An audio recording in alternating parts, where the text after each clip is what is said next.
నమస్తే అండి. ఈ వీడియో సంథింగ్ స్పెషల్. నేను ఇప్పుడు మ్యూజిషియన్ వీణా శ్రీవాణి కింద ఈ వీడియో చేయట్లేదు. ఒక సీనియర్ మీడియా పర్సన్, ఒక జర్నలిస్ట్గా ఈ వీడియోని చేస్తున్నాను. బికాస్ నేను సీనియర్ మీడియా పర్సన్ అని చెప్పుకోవటానికి ఒక పర్ఫెక్ట్ ఎలిజిబుల్ పర్సన్ని. ఎందుకంటే ఇప్పుడున్న మీడియాలో, మన తెలుగు మీడియాలో సో కాల్డ్ పెద్ద పెద్ద ఛానల్స్లో పనిచేస్తున్న వాళ్ళందరూ నాతో పాటు ఏళ్ల తరబడి 1000 ఎపిసోడ్లు చేసిన వాళ్ళు కూడా దాంట్లో ఉన్నారు. అఫ్ కోర్స్ ఆ టాపిక్ పక్కన పెడితే ఈ వీడియో చేయటానికి రీజన్ ఏంటంటే, మీడియా, మా అసోసియేషన్ కంప్లైంట్స్. ఇవాళ నాకు ఇందాక ఒక జర్నలిస్ట్, ఒక పెద్ద ఛానల్లో పనిచేసే ఆయన, నాకు ఆప్తులు, ఒక పోస్ట్ పంపించారు. పలానా సో కాల్డ్ ఆస్ట్రాలజర్ మీద ఇలా ఏదో ఎవరికో కంప్లైంట్ ఇచ్చారు, ఎందుకంటే నాగ చైతన్య సమంత గురించి ఏదో చెప్పారు అని. ఇక్కడ నేను ఒక జర్నలిస్ట్గా మాట్లాడుతున్నాను. ఓకే, మా జర్నలిస్టుల్లోనే ఒక జర్నలిస్ట్, నా కొలీగ్ అనుకుందాం, పంపించారు. అంటే సరే, ఒక జ్యోతిష్యం చెప్పిన ఒక మనిషి మీద సో కాల్డ్ ఛానల్స్ గంటలు గంటలు మీటింగులు పెట్టేసి గంటలు గంటలు టైం స్పెండ్ చేసేసి అంత అవసరం ఏముందన్నది అర్థం కాలేదు. ఎందుకంటే మీడియా అనేది ఎంత పవర్ఫుల్ అండి. అసలు మీడియా అనేదానికి అసలు విలువే లేకుండా అయిపోయిందని అందరికీ తెలుసు. ఆఫ్ కోర్స్ నేను ఇప్పుడేం కొత్తగా ఏం చెప్పక్కర్లేదు. కాకపోతే ఒకప్పుడు, అంటే నేను పనిచేసిన టైంలో జర్నలిస్ట్ అని చెప్పుకోవాలంటే ఖచ్చితంగా జర్నలిజం పాస్ అయి ఉంటేనే జర్నలిస్ట్ అని చెప్పుకోవచ్చు. ఇప్పుడు ఒక 2 ఇంటర్వ్యూలు చేసేస్తే చాలు జర్నలిస్ట్లే. ఆ లెక్కను చూసుకుంటే నేను సూపర్ జర్నలిస్టులు. ఎందుకంటే వందల ఇంటర్వ్యూలు తీసేసుకున్నాను, 1000 ఎపిసోడ్లు చేసేసాను. సో కాబట్టి ఈ జర్నలిస్టులందరూ నా కొలీగ్స్ జర్నలిస్టులు. ఇప్పుడు స్ట్రైట్ ఫార్వర్డ్గా అడుగుతున్నాను. ఈ పలానా జ్యోతిష్యం చెప్పారు, పలానా వాడెవడో టమాటా కూరలో ఉప్పు ఎక్కువ వేసాడు, ఇంకెవడో ఏదో చేశాడు, ఇవి పక్కన పెడితే నేను పేర్లు తీయకూడదు అనుకుంటున్నాను, కానీ తీస్తున్నాను. గత నెల రోజుల నుంచి ఈ సో కాల్డ్ ఛానల్స్లో రాజ్ తరుణ్, లావణ్య, వీళ్ళిద్దరిని వీళ్ళ స్టోరీని కూర్చోపెట్టి ఛానల్స్కి ఉన్న మినిమం నీకు రూల్స్ కూడా తెలియకుండా, ఒక బీప్ సౌండ్లు లేకుండా, నువ్వు వాడితో పడుకున్నావు, నువ్వు దీంతో పడుకున్నావు, బూతులు. ఇంకొకటి ఏంటంటే, ఒక ఛానల్ అయిపోయిన వెంటనే బయట చెప్పుకుంటే సిగ్గుపోతుంది, ఒక పెద్ద శాటిలైట్ ఛానల్స్ కూడా, రండి మేడం మా ఛానల్కి రండి మేడం, మీకు న్యాయం చేస్తాం. ఏం చేస్తారు? అదేదో సినిమాలో లాగా పోరాడతాం అంటే ఏం ఆడతారు అన్నట్టు వాళ్ళకి న్యాయం మీరు ఏం చేస్తారు? మీకు రేటింగుల కోసం కదా. పోనీ వాళ్ళు బూతులు మాట్లాడుతున్నారా? కాదు, ఒక పిల్ల వచ్చి కూర్చుని ఇంకో పిల్ల జీవితాన్ని లాగేస్తుంది దాంట్లోకి. ఆ పిల్ల పడుకుంది, ఈ పిల్ల పడుకుంది. వాళ్ళకి పర్సనల్ లైఫ్లు ఉండవా? వాళ్ళకి మొగుళ్ళు పిల్లలు లేరా? అప్పుడు ఏమయ్యాయి మీ మనోభావాలన్నీ? అంటే మీ మీద సో కాల్డ్ మా జర్నలిస్టుల మీదే ఎవరు కేసులు పెట్టేవాళ్ళు లేరా? ఉండరా? సో ఇది ఎవరు ఆలోచించుకోవాలి చెప్పనా? ఆడియన్స్, మెయిన్గా యూత్ ఆలోచించుకోవాలి.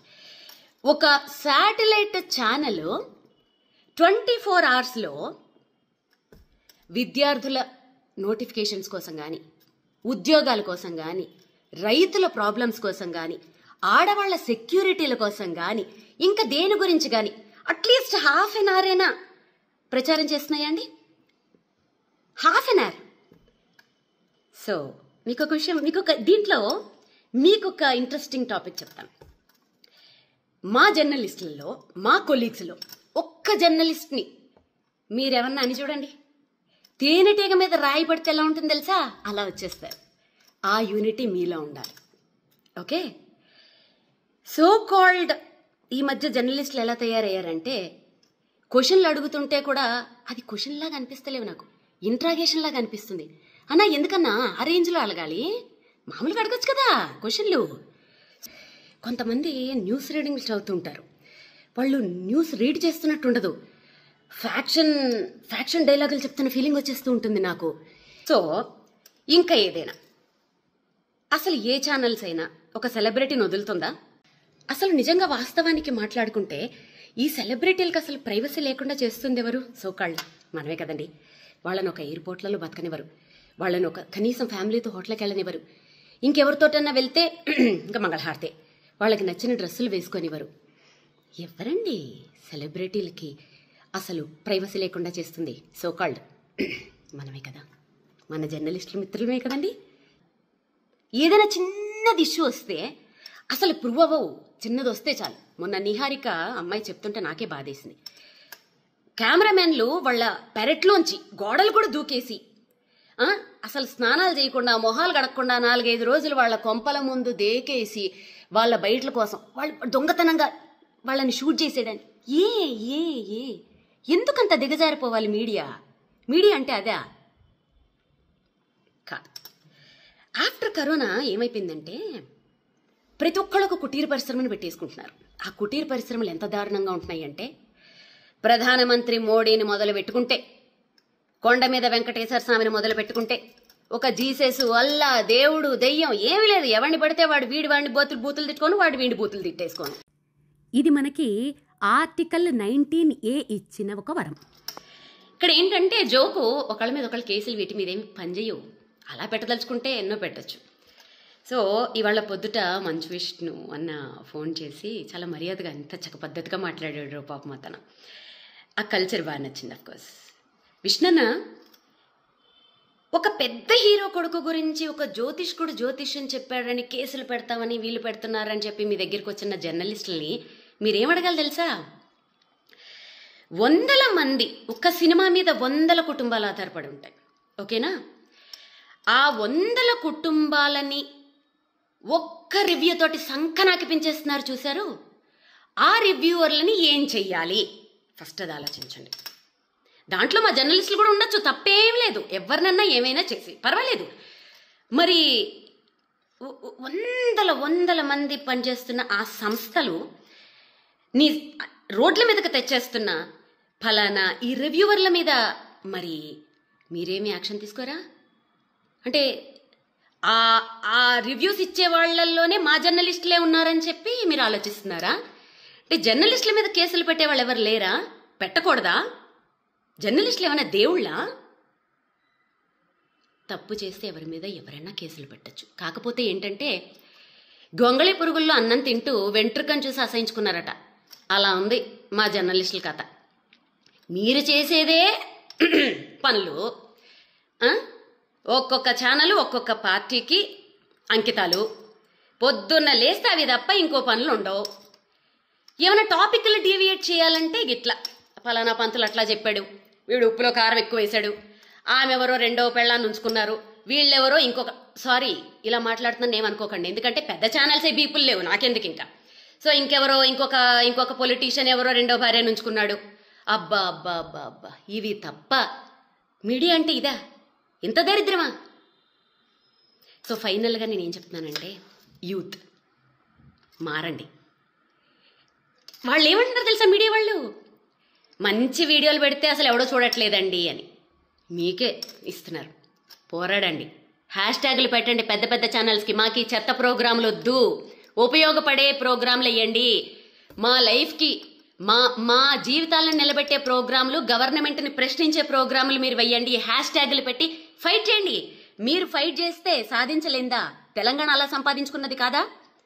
ప్రతి రాష్ట్రంలోనూ అలాంటి సంపాదించుకున్నవి ఎన్ని లేవు? మీకోసం ఫైట్ చేయండి. ఎంటర్టైన్మెంట్ కావాలంటే మీ ఫ్యామిలీ మెంబర్స్లో, మీ ఫ్రెండ్స్లో వెతుక్కోండి. అంతేగాని మీడియాలో ఎంటర్టైన్మెంట్ కోసం మీ జీవితాలను నాశనం చేసుకోకండి. ఛానల్స్ని ఎదిరించి ప్రశ్నించండి. ఓకే? మీరు ప్రశ్నించి మీరు సాధించిన రోజు మీ ముందు నిలబడి యాజ్ ఏ సీనియర్ జర్నలిస్ట్ నేనే ఫైట్ చేస్తా. ఈ జ్యోతిష్యాలు, పురోహితుళ్ళు, అసలు ఇవన్నీ బ్యాన్. అసలు సోషల్ మీడియాలో చెప్పకూడదు. ఎవరైనా చెప్తే ఫస్ట్ నా మొగుడు కాదు, ఎవరు కాదు, ఫస్ట్ నేనే కేసు పెడతా. ఓకే? అసలు ఈ వీటికి నాంది పలికింది ఎవరు? మీడియా వాళ్లే కదా. 2009 నుంచి పలానా ఎవరైనా పెద్ద పొలిటీషియన్ హాస్పిటల్లో ఉంటే వాళ్ళు ఉంటారా పోతారా?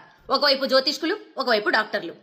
పలానా క్రికెట్ మ్యాచ్లు వస్తుంది, ఎవరు విన్ అవుతారు? ఓ పక్క జ్యోతిష్కులు, ఓ పక్క డాక్టర్లు. దాంట్లో ఫస్ట్ గా వేణుస్వామి ఉండాలి, లేకపోతే మళ్ళీ అది ఎవడో చూడడం. ఓకే, ఓ పలానా సినిమా, ఈ సినిమా హిట్ అవుతుందా ఫట్ అవుతుందా? ఓ పక్క డైరెక్టర్లు, ఓ పక్క జ్యోతిష్కులు. అసలు దీనికి నాంది పలికింది ఎవరు? సోకాల్డ్ 6 జర్నలిస్టులు, మన టీవీ ఛానల్సే కదండి. ఇప్పుడు ఎవరికి వాళ్ళు కుటీర పరిశ్రమలు పెట్టుకుని ఓన్గా చెప్పుకుంటూ ఉంటే మీకు నొప్పి వచ్చింది కదా. ఇక్కడ మారరు సోకాల్డ్ ఛానల్స్, సోకాల్డ్ రాత్రికి రాత్రి పుట్టుకొచ్చేసిన చుట్టుకు పుట్టుకు యూట్యూబ్ ఛానల్స్. మారాల్సింది ఆడియన్స్, మారాల్సింది యూత్. మీరు మారండి. మాకు ఈ దిక్కుమాలిన ప్రోగ్రాములు వద్దు, మేము చూడము అని చెప్పి హ్యాష్ ట్యాగులు పెట్టి ఫైట్ చేయండి. మీలో ఆ రిజల్యూషన్ వచ్చినప్పుడు అన్నీ మారతాయి.